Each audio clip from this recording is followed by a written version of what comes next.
from sundown to the horse under us. There's only ever been one gift horse we should have looked in the mouth, Troy said. Right, I answered. For fear of the revolution, Troy sledged his vacuum, pissed on his laptop, and put his fist through the lips of his VCR, pulling out its wont to read recordings of our past. Like an overloaded ark, this ark will sink, was a favorite architectural aphorism he'd recite ad nauseum, regardless of the retinue he kept or the tepid political climate. One Monday, I dropped the Fabergé egg. Troy, I'm in love with your personal assistant. Every time she brings me an affidavit to sign, I lengthen the stem of the J in my name so my hand can get nearer her abdomen. Troy wasn't jealous, but she was let go the next day.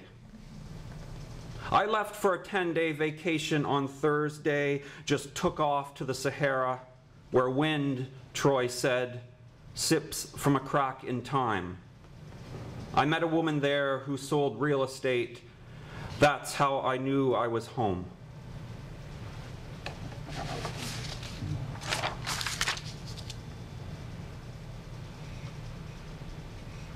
Farewell to the fairground. Hairpins in gravel plumes rooster tail from her souped Chevy SS. Rebecca overrides the drift, side swipes the chip truck. Everyone cheers. She's so beautiful she doesn't pay for a thing. Now Kenneth, who has the face of Soviet-era electronics, says he couldn't buy that kind of publicity. His chip truck, my potatoes. Tell you what, Rebecca pants. Come over after the Ferris wheel's lights go down. I'll make it up to you both. And make it up she does. She has a vast dairy barn full of ancient European animatronics. She dollies in a frat house fridge of Pabst Blue Ribbon. And we make the rounds together. Just the half-cut effigies and us. Rebecca introduces Kenneth to a milkmaid that looks a lot like herself, and we leave him in her arms repeating a phrase from Othello. Rebecca stops at a lumberjack to tell me, down the next aisle there's a fortune teller you must meet.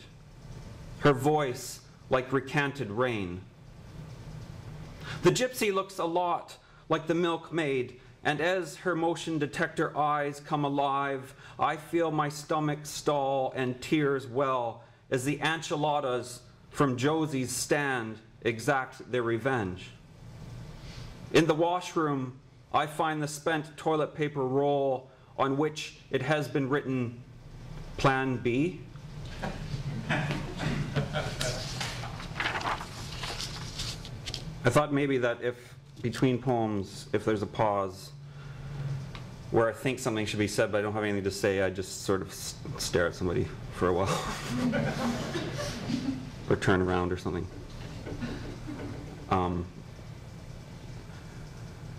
Yeah, I had to throw that in. I didn't have a joke there. So, the Infanta Margarita entourage. My daughter starts dating a dwarf. They attend a Bergman retrospective. She gets home after midnight every night. My child is 9. The dwarf is ancient, but short. I recall my child as an infant. I could talk to her for hours.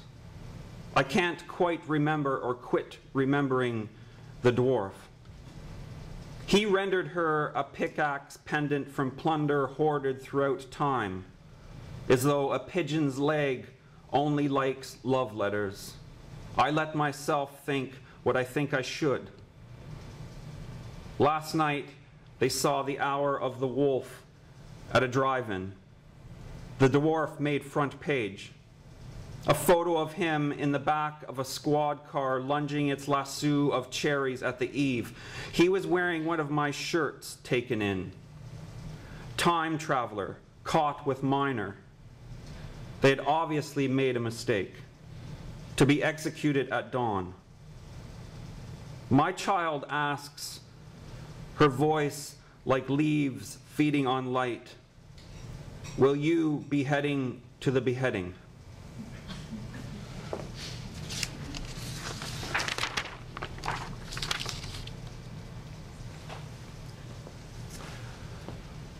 Oshawa Shopping Center.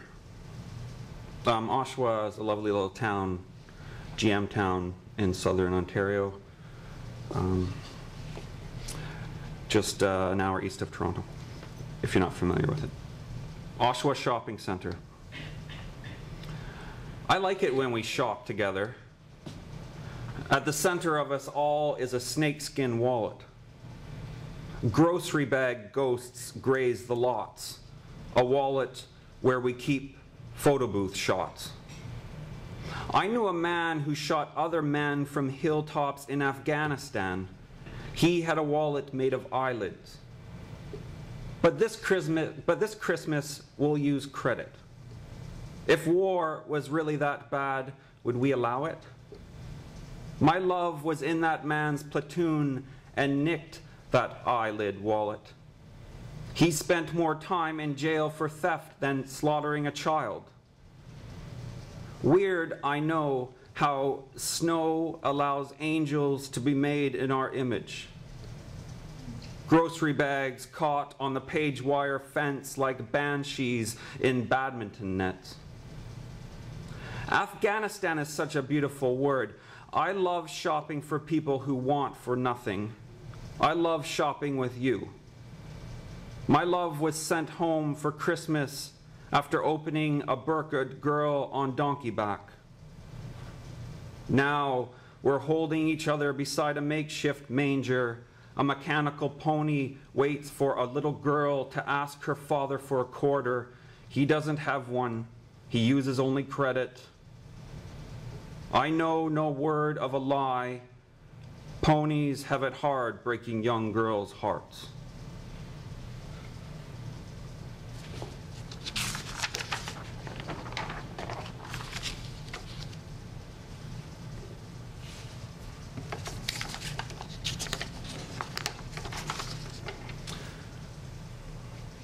You've got me where you want me, but I ain't all there. You give up all you got trying to give them what they want when all they really need is their own selves. Too gone for too long, or I've never actually been here, or can't be who you think I am, so become the one you never wanted. The kind of goodbye where no one leaves, but those who are left feel it real bad. Making love to you was like sheriffing a town that's already burnt down. On the bench of my F-150, I slept with an empty 26er of whiskey, and the only woman near was a ukulele. My dead granddaddy, with his yet-to-be-lit cigarette, strums his crabapple twig thumb. Ain't she just the bee's knees on the window screens, please? What goes out must come into some kind of wonderful. You could take me or leave me, so you took me and left me. Keepsakes are our only real estate, a last-ditch attempt at staying on the road. You know the wonderful go unavenged. I give the gift that keeps on giving myself up. I'm the poultry peeled of its downy bark, hung to cure in the woodshed's crock pot dark. You know the gorgeous go done in. I'd never ask for what ought to be offered. I wish you wished you were here, hunkered, head in hand, in the eye of a loop-de-loop of coyotes who choir. Do unto done as have has unto will, for left is as good as going far is gone.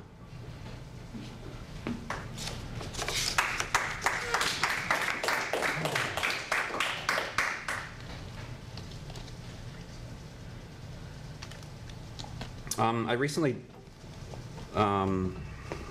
recently, a year ago, did this poem as a sort of reaction to an illustration a friend of mine, Robin Richardson, did. And the illustration is this sort of feathered bear holding a heart and an esophagus and a bladder, and it's quite a gorgeous piece. So this is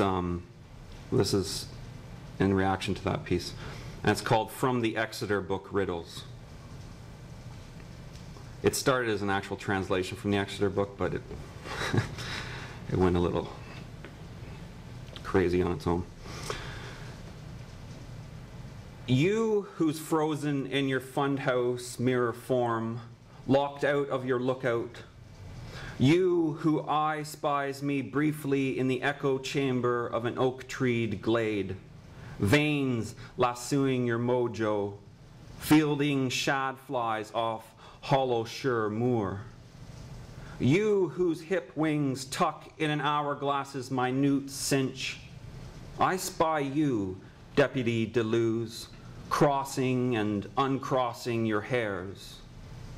Your 30-06 with a miracle round in the powder room. My booby-trapped crystal meth lab implodes, swallowing 7 of your constables whole. You who house-called on my bedridden niece, an Ursa Major of bed sores, star-screaming from her backside. So ransacked yourself, you laid her in rest.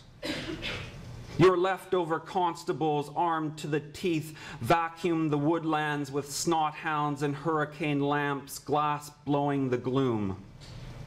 I check my look in the lake as it sets. We silver mirrorbacks so we won't fall through. You into me, me into you. The retrograde gears of the lake refit to mimic the roll-by of sky as I strip my cotton hide aside and sweep myself beneath a bearskin rug, its cranium hollowed for my helm. Oh, I fall to palm heels, berserked on meth, loping on all fours to unplug the windpipe of every pig that ruts for me. And face to face, the sousaphone of gutted snot hounds drown in the puddles of ears rippling from every oak. We head into each other, and for milliseconds a reflection apart, as I go through you and you go, woe is me, as I reach back for your entire intestinal tract.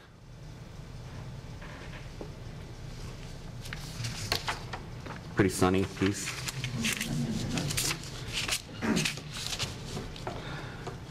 Crystal meth labs and, you know. Where am I here? Okay. There's a quote at the beginning of this poem. It's called Natron Reincarnated, and it's from Time magazine, February 1965. Early this year, the Black Liberation Front, a hot-eyed batch of pro-Castro New York Negroes, got in touch with some Quebec separatists. Obviously, blowing up the Statue of Liberty would be as spectacular an event as anyone could wish for.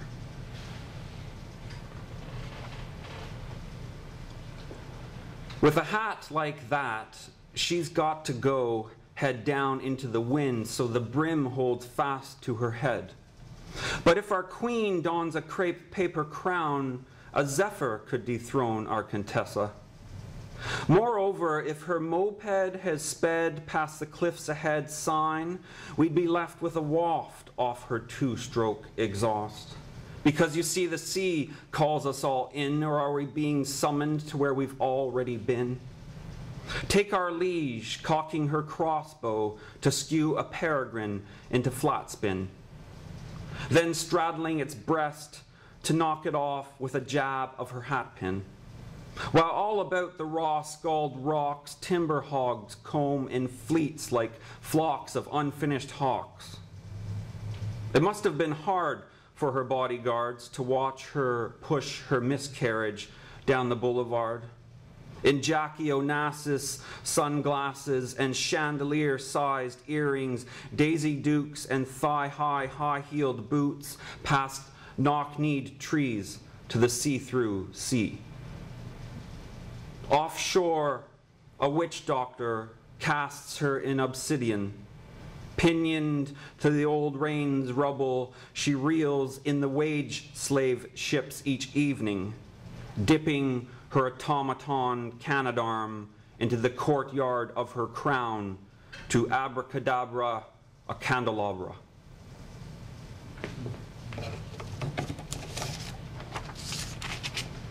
The plot, the original sort of terrorist plot, was called the monumental plot. I'm going to end with this poem, which is titled after our nation state. Canada. Canada, you must so shut the gaff pole holes in the seal pups' heads before the rich can be clothed. Canada, I know you're not as bad as Germany once was. I'll never fly Air India with a carton of geese eggs again. Canada, don't you know the beaver is a pussy? Canada, I refuse to take medication for this depression when we could just talk about it. Canada, I'm the bastard born of a fille du roi and a coureur de bois. Canada, je me souviens aussi. But when will we let Quebec out of its oubliette? I can't be the way you want me every time Clifford Olson dangles some summer schooler over Niagara Falls, or a scientist has cloned Robert Pickton to man our missing persons helplines, or Bernardo and Homolka have Tupperwared at the all-you-can-eat buffet, or Russell Williams becomes the kernel of truth, his flak jacket packed with panties and IUDs. I can't sail out of a bell booth with a six-pack and pecs. Canada, I can't follow your national food guide to save my life. Canada, where the only difference between hockey and heroin is that with hockey, you shoot before you score. Canada, when will you take the kryptonite off Pierre Trudeau's chest? Canada, this is me being careless in my summer swimwear. Canada, what'll happen to my Muslim mother's back if her airliner won't step back to the tarmac? Canada, how can I explain this to the geese? Canada, this is me in a burkini grinding down Wreck Beach. Canada, your House of Commons is like watching cats doing it doggy style. Canada, no one should hero worship Wolfe and Montcalm, but aren't First Nations really just second runners-up and we the winners? This is what you believe, Canada. The crow's feet off your eyes are trap lines for our tears. Canada, I know you sell their skins to America. America is tearless. Canada, can't you see she's a lot like us, and we like her too much sometimes? Canada, I'd like to tar, sand, and feather you for not freeing Robert Latimer sooner. When will you raise Tommy Douglas from the dead? You're so sorry all the time, you with all the geological time in the world and me already rotting. Buffy St. Marie replaced my wounded knee with raven's sinew and virgin's dew, but Canada, I'll never outrun you. Canada, this is Terry Fox putting his wah-wah pedal to the metal. Canada, there's a choir of residential school children back up singing everything I say. The Dion quintuplets are kicking a can. But it only makes me want to party more. A mess of counterfeit Canadian Tire cash on my closet floor. Neil chaws his caracas as our anthem pleads, and Celine puckers at her kazoo as Joni finger licks her banjo's high tensile pots and pans. Brian sits at his drum kit and gets on with it. But who knew that Pamela would be such a shoe-in, pounding her beautiful face on the organ? Canada, this musical intermission does not mean my hatred is in remission. What happens in Canada strays from Canada. Our over-the-counter culture, Canada. The Tamil Tigers aren't a softball team. Canada, inside each Canadian is another Canadian, inside whom is a Canadian, in which is an alien. Canada, when will your Indian princess greet me at the lake shore in her corn husk crop top and ask me down her rabbit's hole? Canada, you're the land God gave to Cain. Canada, I feel like another weather. Canada, all my mistakes I make for you. Canada, hold still. Yes, Canada, this is my refus global. What me, what war? Keep playing dead, Afghanada. Afghanada, when I was deployed to my high school prom, I brought my wood-stocked Kalashnikov along. I am the bullet that carries the gun on its back. My bloodstream rolls along like a psalm. America is still getting a few bugs out of the latest version of the IRAC. What happens in Canada strays from Canada. You know we wash our cars with drinking water. Canada, did you kill Frank Cole? Dallaire's not coming back from Rwanda. That's sinister. Serve or get served, Canada. After what you've done, no wonder Newfoundland is overfishing for compliments. Canada, are you the quiet neighbor with a queue of corpses in the deep freeze? Do you plan to tap that? Or is it sovereignty or a conservative white identity or your hyper-mediocrity that insists on keeping the Arctic ours? Canada, I'm the bullet that carries the gun on its back. Canada, you're not as bad as America is. No one is. Not even North Korea. Canada, this hyperbole is like ordering a hurricane to hoist a fainted bird to its nest again. Canada, I feel like another weather. Canada, all my mistakes I make for you. Canada, this poem is a teleprompted love song. And despite the bongos and bagpipes, this is a serene scene, Canada. Like you, I'm too old to die young. The tabula rasa of your Precambrian shields, overwritten with capitalism. They're there, Canada. I'm asking you to part your swamp reeds for me, the standard bearer of this jubilee. Your boreal banners waving to my leave. Canada, oft-times the obvious is oblivious to us. Canada, oft-times, no matter how stunning they are, stars sodomize our eyes. Thank you.